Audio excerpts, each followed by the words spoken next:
Yesterday, we played some segments of Bob Mueller's testimony on the Hill. He testified in the morning in front of the Judiciary Committee and the afternoon in front of the House Intelligence Committee, and we played some excerpts from it. But I want to just talk about the hangover the Democrats have from that today. Number one, here are some of the headline descriptions of the impact of Mueller's testimony and really the impression he left of himself and of the entire Mueller investigation.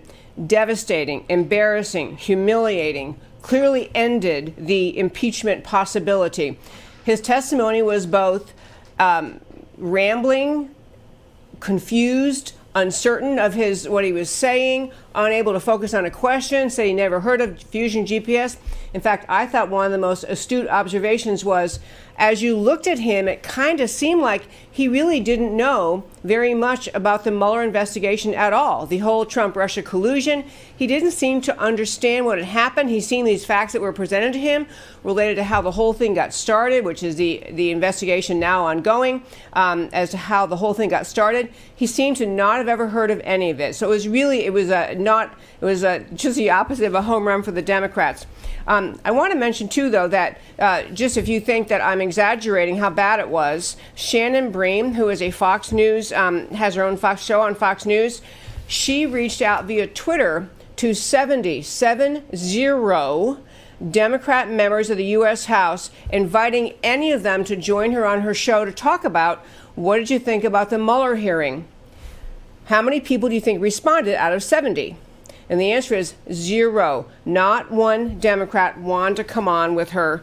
And I think that's just is hugely significant. And I think the Democrats have dug themselves an even deeper hole, because ever since before President Trump was even sworn in, the Democrats, especially the more verbose and untethered Democrats, have been telling their ignorant followers that we're going to impeach. We have grounds for impeachment. We're going to be able to do it. We're going to impeach him. They have people who don't really follow the news, don't really understand what impeachment is or what their bases for impeachment. You have to have, literally, you have to have some bases or reason for impeachment. They have literally millions of Democrat voters who are going to feel betrayed unless the Democrats come up with some basis to impeach. And even Devin Nunes, the chair of the House Intelligence Committee, was on some talk show earlier today and just kind of said, I can't really see it. I didn't get grounds for impeachment out of that hearing. He tried to put, lipstick on a pig and say, well, American people heard that Bob Mueller, after all, and all he was doing was repeating talking points everyone already knew that were in the Mueller report. So it was a big blowback against the Democrats, against the Mueller investigation, against Bob Mueller personally. One good thing I want to mention out of it was, and we talked about it yesterday, was that there was a great point made by Congressman Jim Jordan in his questioning in the morning in the House Judiciary Committee, where he basically asked Bob Mueller, how is it you managed to prosecute a whole litany of people? He listed the people, he played the clip yesterday, listed the people that the Mueller team chose to indict and prosecute for lying to the FBI, for giving a false answer, and many of them were ridiculously inconsequential false answers. But you, Bob Mueller, your team did not even think about, apparently, filing any charges against this Mifsud character. Mifsud being the one, you likely know if you follow the show very much, but Mifsud being the one, truly the core central guy who got the whole Trump-Russia collusion hoax started, the one who planted the seeds in meetings. So ultimately, Papadopoulos comes back, makes statements at some meeting, and then in turn, the person he spoke to, some Australian diplomat, called the FBI and said, hey, I think the Trump team might have Hillary's emails. All of that story planted by the FBI operative Mifsud. And in the Mueller report, Mueller even said, he accounted 3 times when Mifsud lied to the FBI during the course of the investigation, and yet there was no prosecution of Mifsud. Jordan saying basically, you prosecuted everybody who possibly would have helped Trump, who supported Trump, who was on Trump's team, for some of them relatively, really contrived accusations of lying, and you couldn't prosecute Mifsud. So one good thing that came out was just interesting.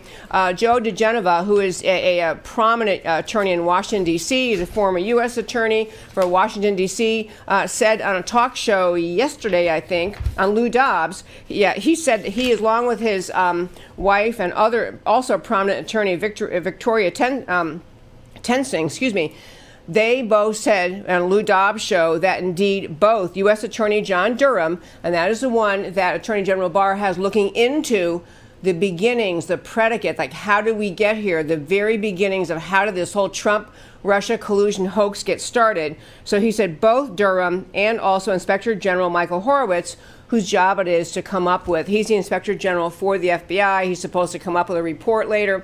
He said both of them have talked to Mifsud. So Mifsud is maybe not off the hook. I don't know about that. But the whole closing point in the first 5 today, and probably the most important point, is this.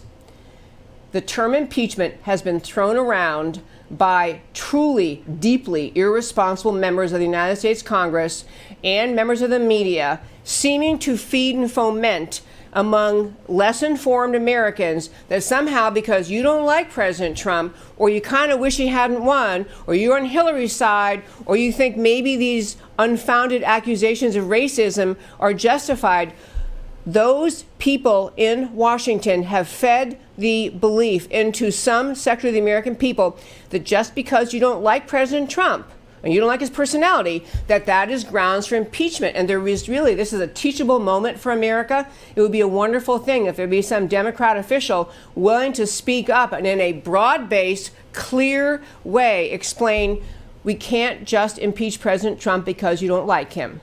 And we can't just impeach him because you really want Hillary to win, or because you thought the Trump-Russia collusion hoax was true. It turns out it wasn't. There needs to be a serious conversation, a serious return of respect for the concept of the seriousness of the idea of impeachment. The Constitution did not include it as a means of just a political weapon to clobber your opponent with just because you don't like him. That would be a healthy thing for America. And that, my friends, is today's First Five.